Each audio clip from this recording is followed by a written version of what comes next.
guys, nakoy i-info sa inyo guys kay katong vlogger daw nagipatay guys. Nagid siya kuan guys kanang nakahibalo gid siya kay silingan daw. Wait guys ha. Ito guys. Naunsa tong vlogger te?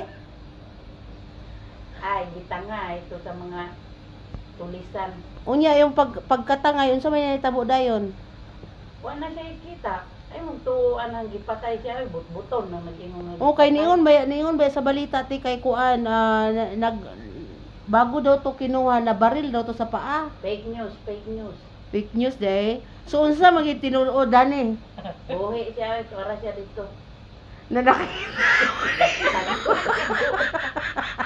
Didala ra kuan. nakita ni mo te kay naingon makagbuhi. Ayo nakita mo dito na ko. Pag sure ba kay na ato ba yan? Buton kay na si Corina.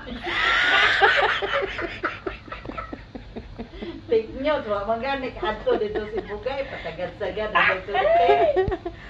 Ikaran ko nang naong. So dili gid na tinuod te na kuan patay na. Wala oy, wala man gani ipatay ang lawas. Ito ang pagkaingon na. Katuyang asawa te kabalo ka ato. Bisaya mo nang asawa to. Familiar ka sa iyang kuan sa iyang mga pamilya ato. Oo, taga dito ra man pud ko.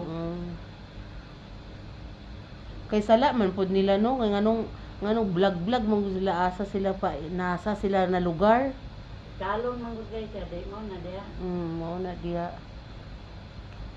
Ayan guys ha, nagpatunay na gina kay ayaw gyud mong pamati sa fake news.